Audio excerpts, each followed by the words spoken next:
This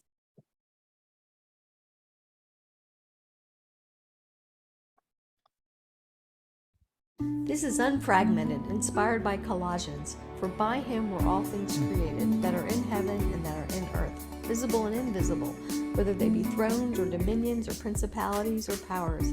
All things were created by him and for him.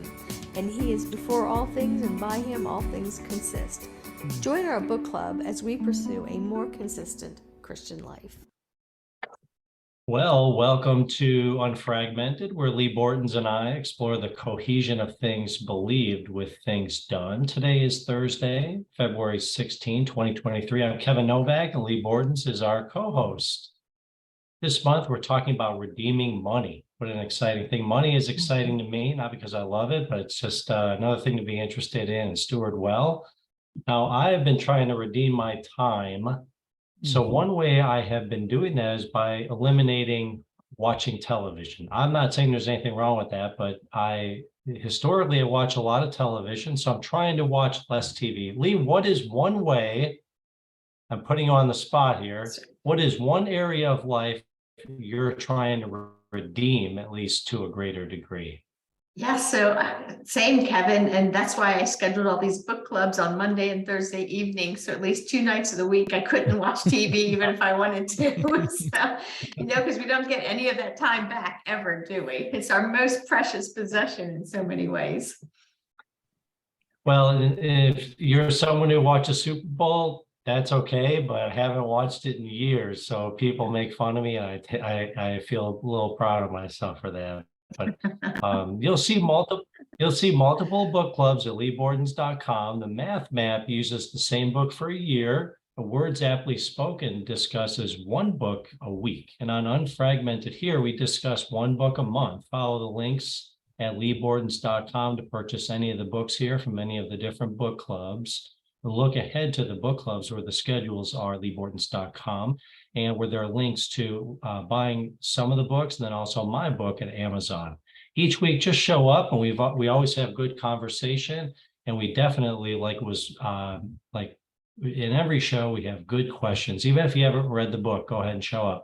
So you go ahead and prepare to join our book club discussion. Feel free to turn on your camera and chat questions and comments at the bottom of the screen while Julie, our able producer, selects some for the second half of the show, which is where we'll have our discussion. Now, this month, we're talking about Thank God for Bitcoin. And that book has 8 authors, which I think is a conversation in and of itself. I think that's an interesting thing. And I'm thankful, actually, that those men and women wrote that book, because their sanctification has been a blessing to me, and I've learned from their wisdom. And so hopefully all of us can be further sanctified tonight. Last week, we spoke about inflation. You can watch most of the prior book clubs at youtube.com at Lee Bortons channel.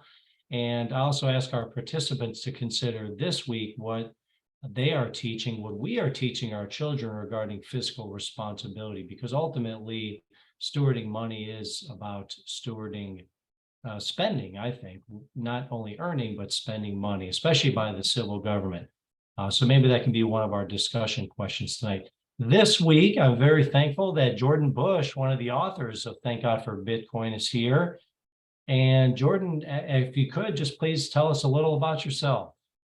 Yeah, man. First of all, I'm super privileged and just grateful for you guys for the invitation to be here and just to be able to talk about this book. Yeah, a little bit about me. I grew up, both of my parents have worked for a Christian nonprofit organization called Word of Life for their entire adult lives. And so I grew up in the church, grew up, going most of the time the church was open, trusted Jesus at a young age, and then grew up in the church. And so again, had my wanderings and comings and goings with the Lord. But by the time I got to about midway through high school, the Lord just really grabbed a hold of my life in a pretty, what would the word be? In a pretty dramatic way. And from that point on, it's just been kind of walking with him and just seeing, he's just taken me all over the world. My wife and I got married, and then long story short, we spent 7 of the last 8 years as church planting missionaries in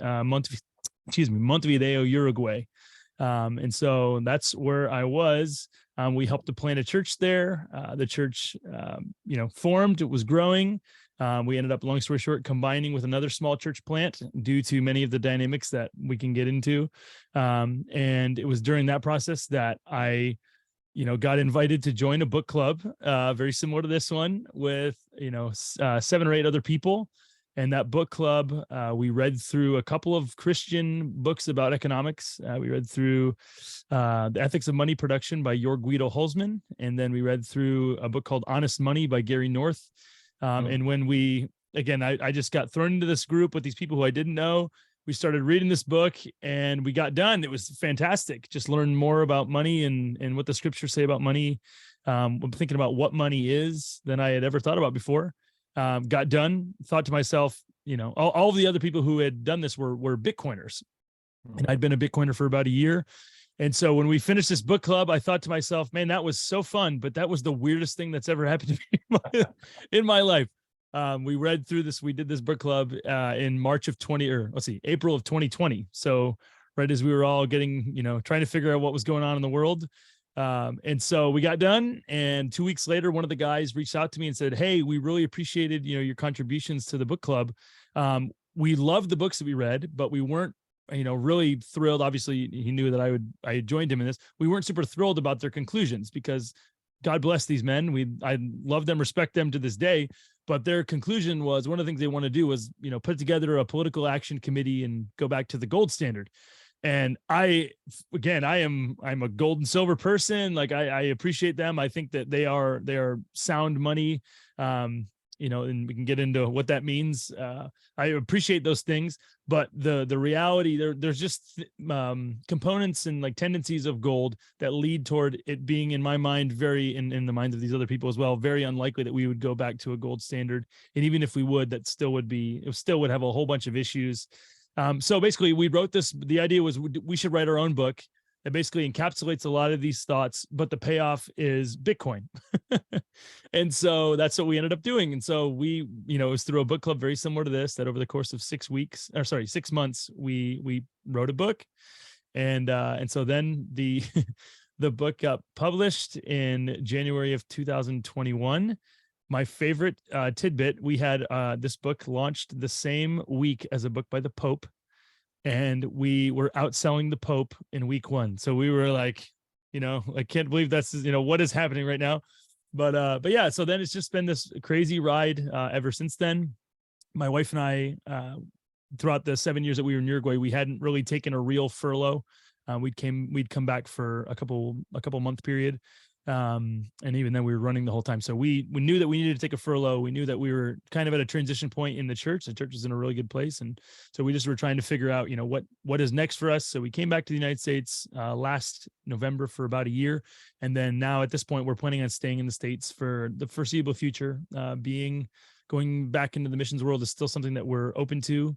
But just for the time being, that's kind of what we're doing. So again, long story short, wrote the book, came back, tried to find something to, what am I going to do to provide for my family and my wife and my 4 homeschooled children? What am I going to do to provide for our needs? And so long story short, I talked with some of the other authors of the book, and due to the response of the book, they basically just said, "Hey, this could be a full-time job doing, helping the Christian world, nonprofits, churches, all these things understand what Bitcoin is and why it matters, could really be somebody's full-time job."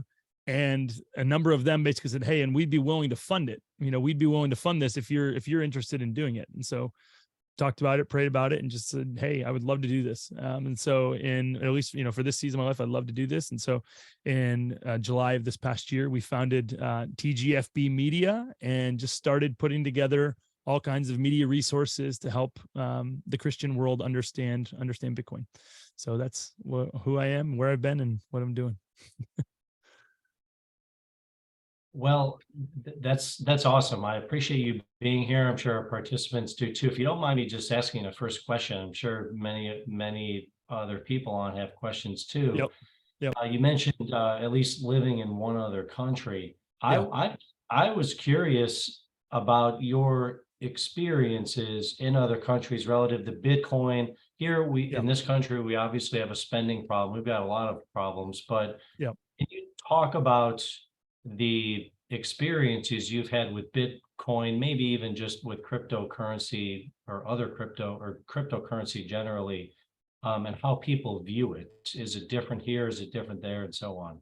Yeah, and basically, I'll just say this: I studied philosophy and Bible in college, so I was not studying. I was not like an economic major or anything like that. Don't have a career in economics. Never imagined that I would.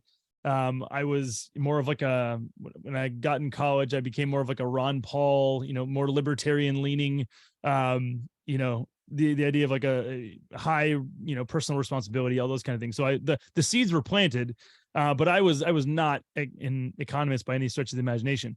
But it was through being in Uruguay. We went to Uruguay. Uruguay is it's a very secular country. About 40% of the country of Uruguay identifies or basically says that they're either atheists or agnostic. And so we went through all these, in the 3 years that we raised support and getting ready to move to Uruguay. We just were preparing ourselves for ministry in a very in a more like apathetic, a more apathetic response to the gospel. And so we did see that in part, but one of the things that shocked us when we got there, that we had no idea about, was that when we arrived, we were arriving at the same time as about 60,000 Venezuelan immigrants. And so again, the question was, why are these people, these people who we had friends who were doctors, economists, all these things, who a few years before had been making six figures and denominated in dollars. And then a few years later, can't pay the rent. They're needing to move to a different country, just to find a job to send money home. And so it was through that process, as we were just trying to, get assimilated to living in Uruguay and just trying to help these people get on their feet, that I started to understand some of what had been the cause of them coming to Uruguay, and just found out that one of the major causes was currency devaluation through hyperinflation. And so the government in Venezuela had really taken on and done a lot of these big government funded programs, entitlements programs for their citizens. And there got to a point where that just introduced hyperinflation. And so that, again, philosophy major, that also led me down the whole rabbit hole of figuring out, how did we get to a place where, you have these fiat currencies, which are these, pieces of paper effectively that are backed by, trust in the government. There's nothing really, of substance, beyond that. And so the question is, how did that happen? And so then, that went down the rabbit hole of going back and finding out about the Nixon shock in 1971, and the United States basically saying, we're no longer going to fulfill our obligations, that of backing the dollar with a certain percentage of gold. And so again, that was this whole historical, philosophical and just rabbit hole in and of itself. And so the rabbit hole just kept going further and further and further. And I just got to see firsthand the real world impact of what inevitably happens with every fiat currency that's ever existed, which is they end up becoming worthless, and it basically steals the buying power and effectively penalizes people who save. If you deny yourself and wake up and go to work every day, and you do that in order to, both serve the people around you, provide for the needs of your family, you say no to things that you could otherwise say yes to in order to save up, and to be responsible and be a good steward for your family's benefit. With fiat currencies, I found out that really that you're penalized for doing that. And so basically I just started down this process of thinking through currency in general, and then cryptocurrencies and Bitcoin with that. Just thinking about these questions in the light of the scriptures and through the lens of the gospel. This is the thing that I was just trying to figure out, how do I think about all these things? What is the framework and the worldview that I'm going to, view these things through? And so it was just this ongoing rabbit hole.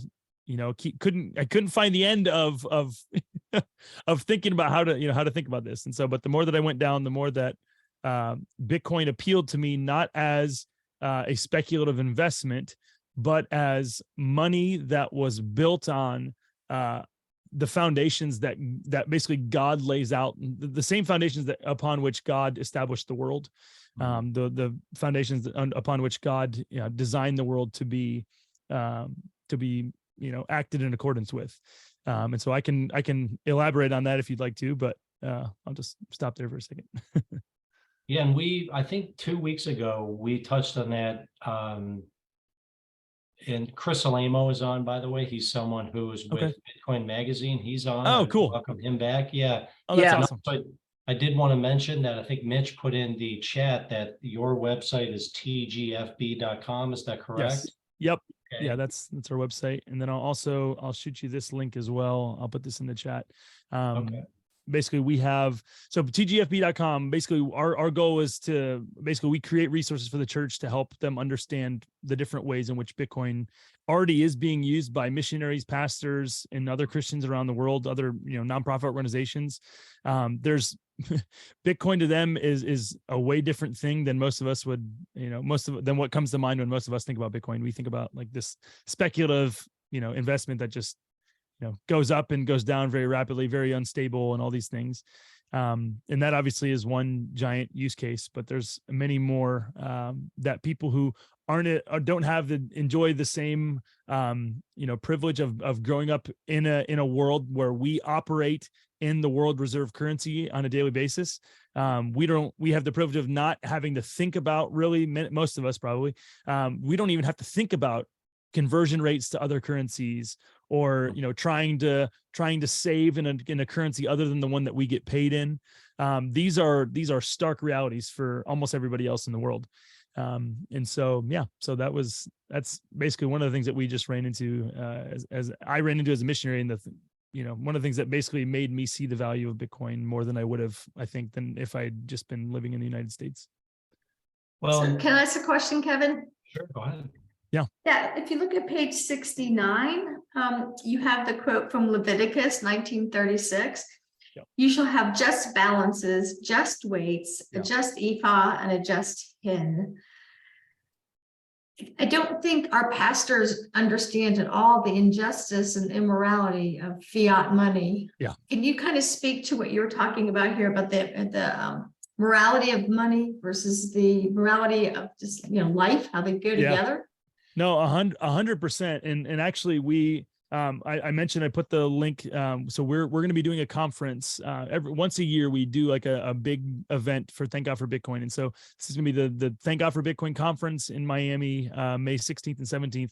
And basically the goal of this conference, the entire goal is to have people who come in with no framework for what Bitcoin is, for why it matters, have them come in and just basically get, have all kinds of seminars, panels, discussions with missionaries, pastors, people who have been thinking about these things for some time, and just trying to help Christians think through all these issues, just like you brought up, Miss Lee. And so specifically as it relates to that idea of a just weight, I think most Christians have been part of like a financially motivated boycott.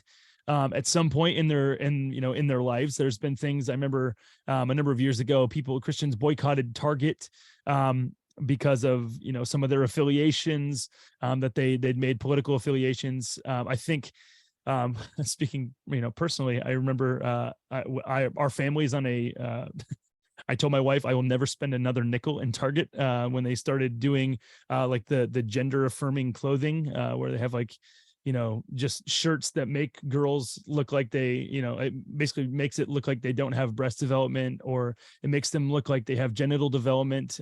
There's all kinds of things like that. Christians understand those kind of boycotts and understand that their money is actually supporting people and actually supporting causes that are don't share aligned incentives and aligned, goals with them. And so Christians rightly, they do boycott things like that. They recognize, they say, I'm not going to give my money to something that is acting in opposition to what I believe. But what many people, and I'm just as guilty as this as anybody, many people never realize that their money, that by just using and holding money, you are making a very similar choice. You're making a very similar investment. You're subsidizing a certain world and a certain set of beliefs and ideas and a certain view of the world. And so one of the things that you run into one of the things that you run into if you look through history is that basically the hardest money wins.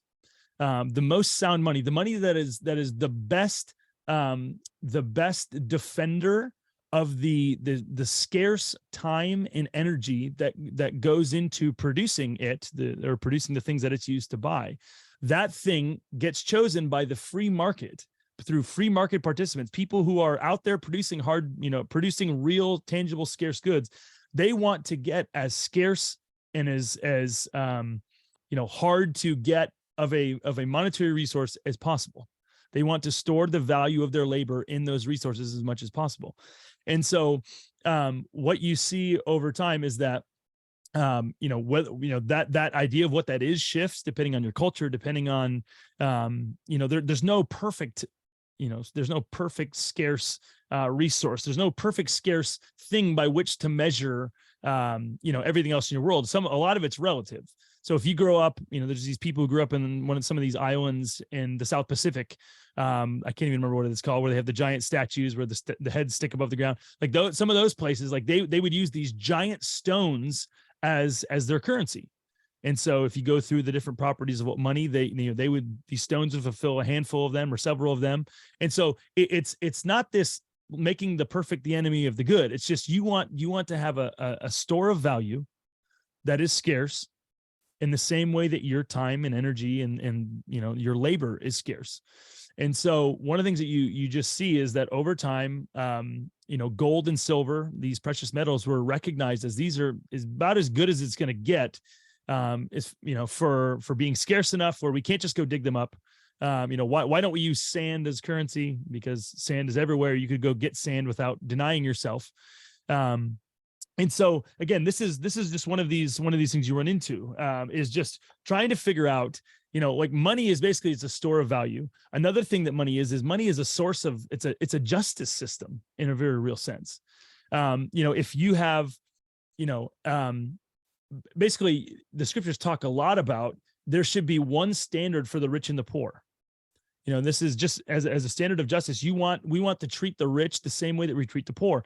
To not do that is called partiality, and it denies the reality that God has made us all in his image. God doesn't play favorites between the rich and the poor. That's not how he sees the world. And so this idea of money as a justice system is a very real reality. And so one of the things that you see, one of the things that happens is basically just weights in a just balance. Today when we go to the store, we just take for granted that the dollar is, and we have these pieces of paper that say that they're dollars, and we take for granted that they're worth a certain amount, and we don't weigh our money by anything when we go to use them. We just weigh whatever it is we're buying. There's a price of it attached, and we just take it at that. In the ancient world, one of the things that they would do is they would have like a standard unit of measure for their silver or their gold. And so, you'd have like this, this is where you get the idea of like national currencies. You'd have a piece of gold or silver that had an imprint of a certain governing official. And that was basically a stamp to say, you can trust that this piece of gold or this piece of silver has exactly the amount of gold and silver that it's supposed to have. And so that's the same principle that's being talked about in Leviticus 19 here, is you want a justice, you want a just weight that is what it says it is. You don't want a hypocritical weight and measure, or an unjust weight and measure, where the person who's using it is saying that it's worth one thing, or saying that it's got a certain percentage of gold or silver, when in reality it's got less than that. But over time, people have been unable to, or governments have always been unable to resist the temptation to basically play loose and fast with the money printer, or the money creation unit. And so the temptation over time is to, if it's gold and silver, you start with a piece of currency that's 99% gold or silver. And then over time, the governing officials, they'll introduce 1% of a lesser metal into that 99%. It looks the same. Nobody can really tell.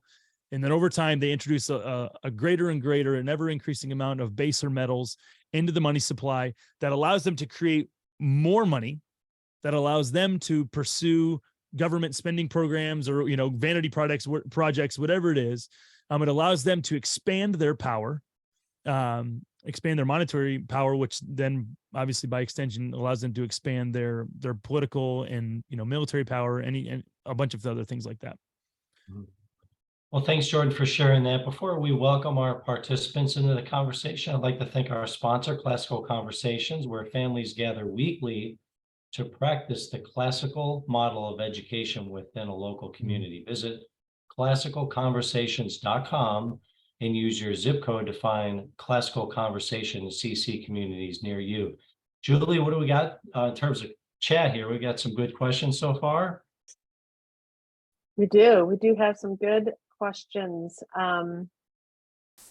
So one of Sherry Swagger, I don't know if Sherry, you want to ask it. I'm happy to read it. How do you see us transitioning to the type of thinking in the US? I think it's when you were talking about the inflation and stuff along yeah, those lines. Yeah. And do you think it's possible? Is this a possible thing? 100%. I don't think I need to convince anybody, who's both either here or going to be listening to this later, that like inflation is happening here in the United States, and it's going to happen. And the reason why is a biblical reason. It's a pretty simple reason. And that reason Paul outlines in the book of Galatians. In the book of Galatians, Paul says, "Do not be deceived. God is not mocked. For what a man sows, that will he also reap." And so that passage I remember one of the first time after I became a Bitcoiner, one of the first times I read that passage, it blew my mind, because what Paul was saying there is he's saying God has so hardwired this principle of sowing and reaping into the fabric of the world, into the nature of how the world operates, that to deny that sowing leads to reaping is essentially to mock God. And God's not going to be mocked by anybody. Like, God is very patient, and he's very patient with our own sin and the sin of people through, governmental sin, whatever it is. He's patient, but there comes a time where, there comes a point where you've denied reality for too long, and great will be your fall. And so if you look throughout history, this is, my saying that, yes, this is happening to us, and this will continue to happen. Like, this is, nothing. I'm not saying something novel. Like, if you look throughout history and you see the countries and the nations that have held the reserve currency, they have those reserve currencies. They get this exorbitant privilege of being able to print, print or create the world reserve currency. They have that for a period, and then that period comes to an end, and then things get really bad. And so the monetary inflation that you're seeing, when the only thing separating monetary creation is, in the case of the United States, in the case of what happened with the British pound, the only thing separating new money creation from happening is effectively governments and private banks creating, issuing new loans out of thin air. And that's the primary way that money's created today, is just through loan issuance, the issuance of new debt. But another way is, through the treasury, is just issuing pieces of paper. They don't need to go, colored paper with numbers on it. There's not anywhere near the same level of and degree of self-denial, actual capital investment that goes into something like the production of gold and silver coins. There's a whole lot of, capital investiture. You have to choose, you have to actually go out and find these real metals in the ground, dig them up, purify them, pay people to do all those things, create the machines. There's a whole level of investment that goes into the creation of hard money that is far different and far more intensive than is involved in the production of fiat currencies. So it definitely is coming. We've seen for the last more than the last year, we've seen basically every month was even the official number is at least 7% year over year of inflation. And it's, again, I don't need to tell anybody that. You guys have seen it in the supermarkets, you've seen it in the housing market. The monetary inflation is real. This is a crazy stat, and I'll be quiet after this, but basically when COVID happened, and the government, both under President Trump and President Biden, 40% of the dollars, 40% of M2, the M2 money supply, 40% of all the dollars that have ever existed were created since 2020. And so it sounds like there's no way that can be true, and yet it is true. And so that's why you've seen things like housing prices explode. Did the houses fundamentally change? No, they did not. But what happened was when you introduce 40% more, of the thing that you're using to buy those houses, and they're created much more easily than the houses themselves, you have more money competing for more or less the same amount of houses. And so the natural thing that's going to happen is that the prices of those are going to skyrocket. And so that's what you're seeing in a lot of different fields. People are looking for places to store their hard-earned money. They're trying to look for a store of value that will defend, that will defend and honor the work that they did to earn it. And so real estate, is one place that people are turning to. And there's people who are, buying things like silver and gold and looking for other things that they can do to preserve their buying power. That's good. Could you speak to why bad money drives out good money? Yeah. So basically it's all about incentives. Bad money creates a whole perverse set of incentives. Basically when you have bad money, you have good money. Let's say that you have gold and silver. Okay. If I'm going to save in gold and silver, again, I have to do, I'll think about it from the governmental perspective because they're the ones creating money.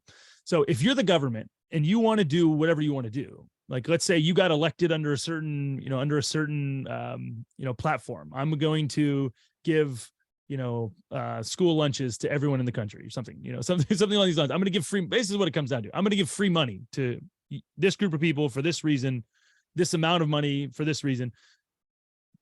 If you're going to do that, let's say you're going to do that as a government, you're going to do that under a hard money standard, then that's going to involve a whole lot of work, it's going to involve a lot of complications and headaches. Versus if you're going to do that via the issuance of debt is easily created.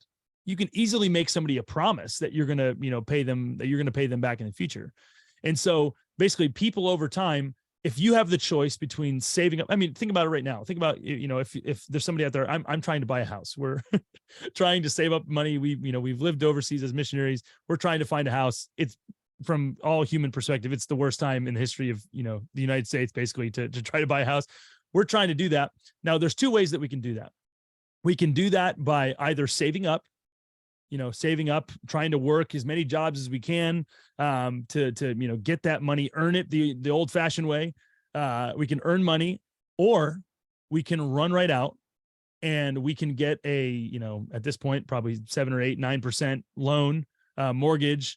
We can buy the house today. And then we just spend the rest of, the word mortgage is basically means like death pledge. It's basically like this thing. It means you're going to, historically, you spend the rest of your life paying it off. We're going to spend the next at least 30 years, paying this thing off. Which one is easier to do? Which one is do you get the benefit more quickly? Well, of course, the easier thing to do is just to take out loans. And so over time, that just happens more and more. The incentive structure is built such that basically it incentivizes people to take on lots of debt and stack up debt at cheap, with cheap interest rates, and accumulate, these scarce resources as fast as you can before you can't buy them anymore. And so, yeah, it's just it's a whole perverse set of incentives, set of incentives that incentivizes taking out lots of amounts of debt. And who does that debt favor? It favors people who are already rich, who already have lots of, who are already trustworthy. And so again, this penalizes people who are poor, people who don't have as good of a, reputation, trustworthiness, creditworthiness, whatever it is. And so, yeah, that's just how it works. The system is built, the fiat system is built to favor the rich and the strong over against the poor and the weak. Nicole, why don't you ask your question? You're fully capable. Okay, I'm just kind of wondering, as Bitcoin becomes more popular, and let's just say so many people are using it for their trading for their goods and services, is the civil government going to be able to demand users to start paying like a tax on it? Yeah. And so you could, again, there's no perfect, like, again, I'm not sitting here saying like Bitcoin is going to be the thing tomorrow and then it's all going to be, it's all going to be gravy and, it's going to be sunshine and rainbows and, all these things. No, like there's going to be just like with every currency currency that's used in different places, there's periods of transition. And so, I mean, yeah, you are seeing this. You are seeing places that are taxing Bitcoin. You've seen some place like China. China kicked out the Bitcoin miners. We don't need to go into that, but the computers, the specialized computers that are used to bring Bitcoin into existence. China has kicked them out. They've kicked them out 7 times over the last 14 years. Now, what you guys are all intelligent people. What does that mean? If they've had to do it 7 times, what does that mean? It means that they've relented 6 times. And the reason they've relented is because it's an unsustainable standard to maintain. And so this is where Bitcoin is different from something like gold or silver. You had back in the early 20th century, you had effectively the government basically come and basically say, you have to turn in all your gold. And so basically that's what they went around and said, everyone turn in your gold. Now, there were plenty of people who didn't turn in their gold. They didn't have enough gold to justify the government going door to door and scooping up all their gold. Bitcoin increases that difficulty of enforcing a measure like that by, a factor of 10, if not even more. Like I can, and this is why Bitcoin was like the light went on for me with Bitcoin. When I thought about my Venezuelan brothers and sisters who were living, who had left their home in Venezuela to move to Uruguay.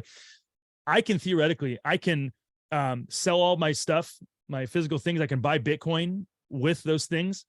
I can memorize a 12 or 24 word seed phrase, so like a password phrase, and I can cross any border in the world. I'm holding that in my head. I've got it, the words underlined in a book or something. I can cross any border in the world. No one knows that I have Bitcoin on me. No one can make me, like they can threaten me. They can threaten to, put me in jail, whatever. But you can't, like the enforcement of forcing people to, act certain ways or, pay taxes or whatever with Bitcoin it's a whole lot more complicated than it is with something like fiat currency or, or gold or silver. It's a whole lot more difficult to enforce. Governments can try. The other thing that happens is you get competition, right? And in the United States, we have this awesome thing, which is, basically we have competition among the states. You have states that take certain positions, they pass certain laws, and then you see the response to that. So in something like, I don't know if any of you guys live in California, but California has, their government, government budget, the things that their government is paying for is just continuing to skyrocket over time. They just continue. The government takes on more and more responsibility for their citizens. Everything, that choice increases the prices of everything. And how do people respond? You've seen this giant exodus the last, 3, 4, or 5 years of people leaving California and moving to places with no income tax. So they moved to Florida, they moved to Texas, they moved to Tennessee. So I guess what I'm saying is like there's people can raise taxes, but especially as fiat trends towards becoming more and more worthless, you get people who, the people, as they start to realize what's going on, they start voting. If you're the anti-Bitcoin guy or you're the tax the Bitcoin guy, well then, hey, we're not voting for you. And so you get this competition that ends up producing over time. It produces the things that are basically it produces the outcomes that are in people's best interest once they get a handle on what those best interests are.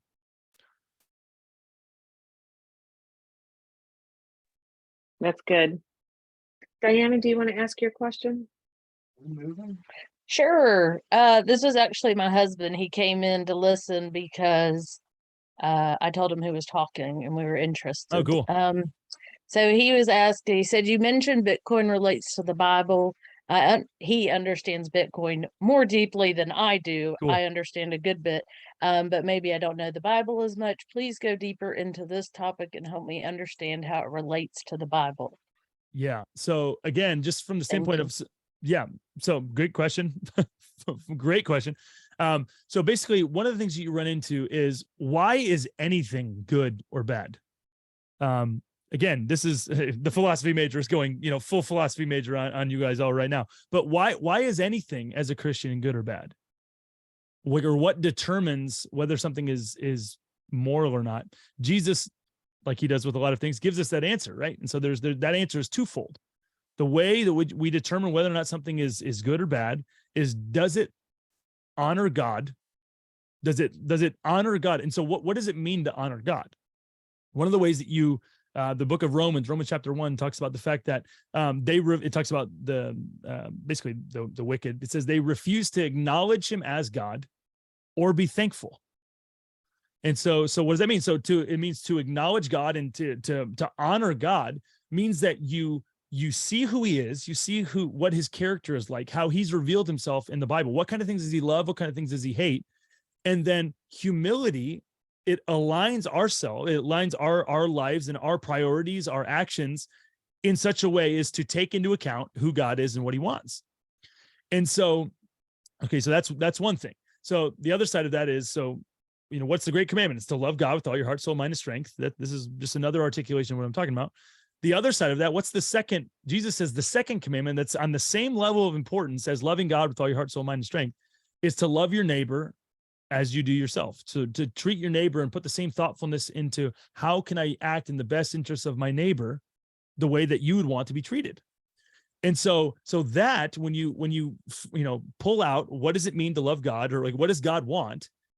God wants us to honor him, to recognize and submit to the way that he's designed the world to work. And he wants us to act in a way that doesn't treat us as individuals as more important than our neighbor.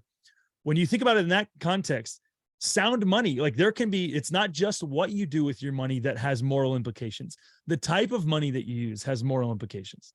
There are certain types of money that are more moral than other types of money, because there's certain types of money that are more aligned with the way that God wants the world to work. Now, again, how do you factor that out? Think about what is being said by fiat money. Fiat money is basically saying it's created by a government. A government basically says we can create value out of thin air.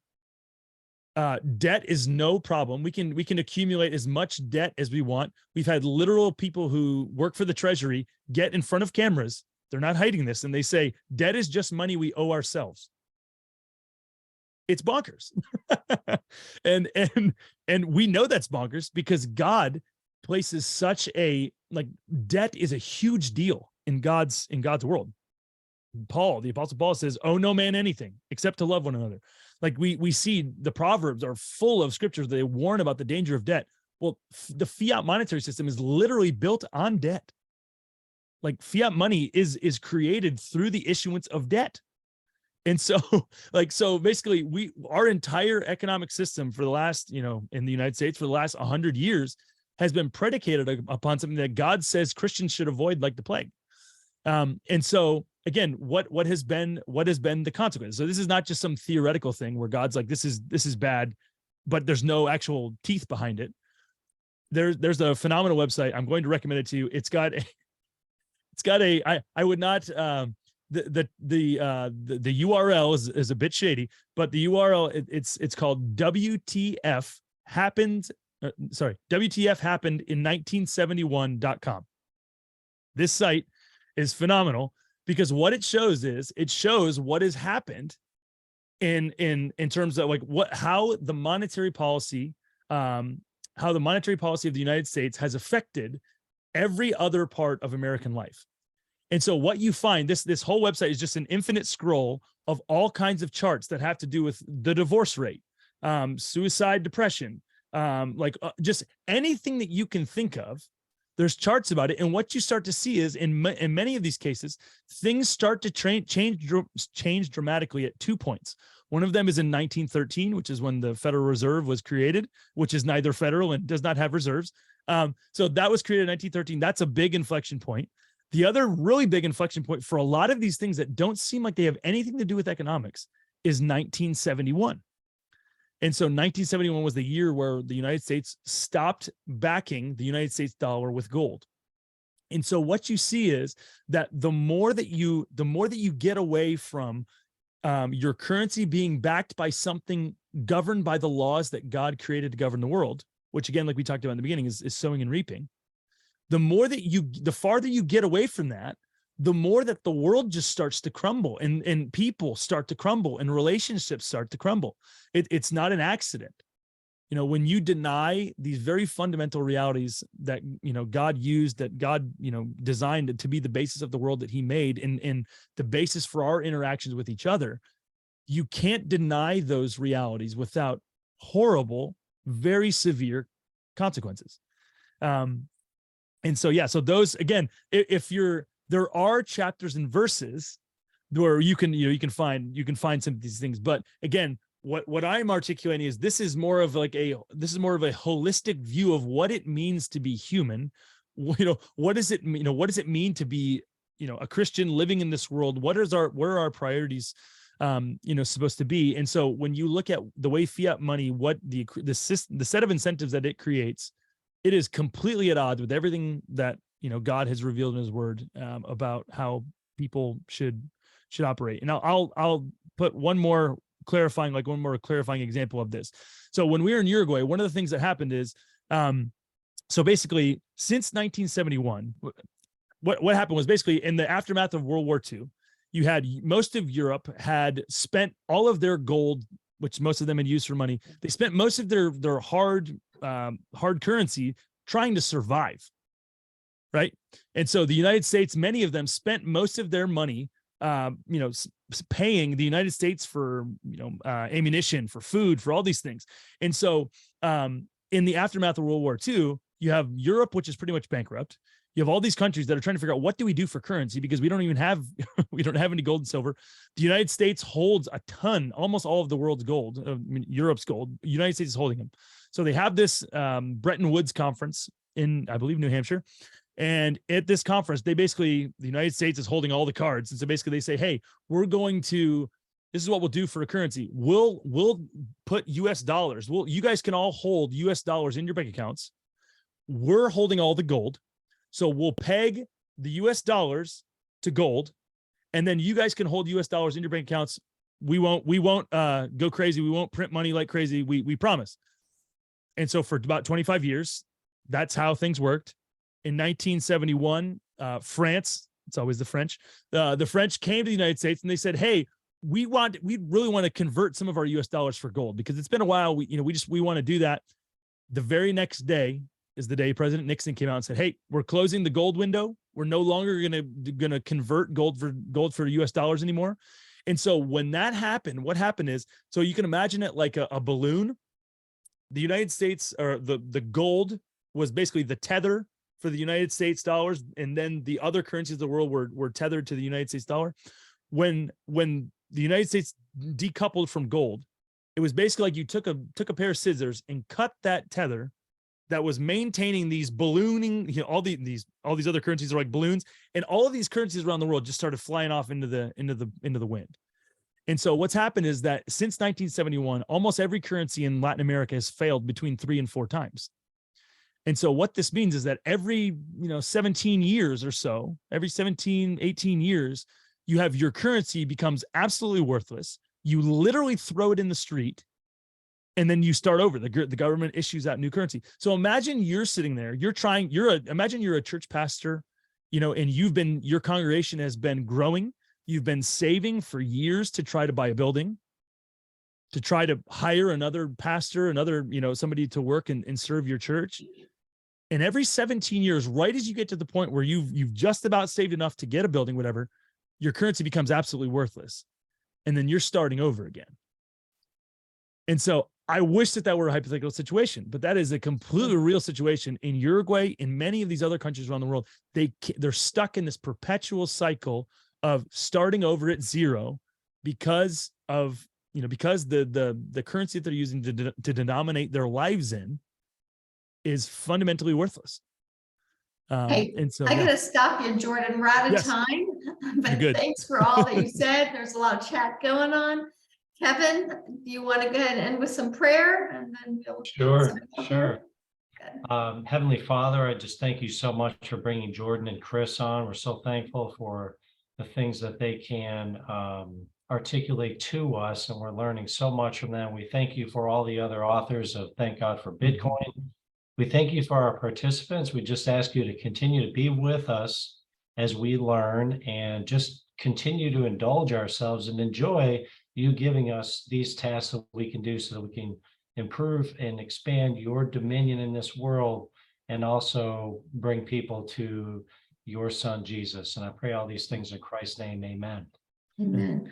All right, come back next week with good questions. Thank you, everyone. Goodbye, everyone. Bye. Thanks, Thank you, Jordan. guys.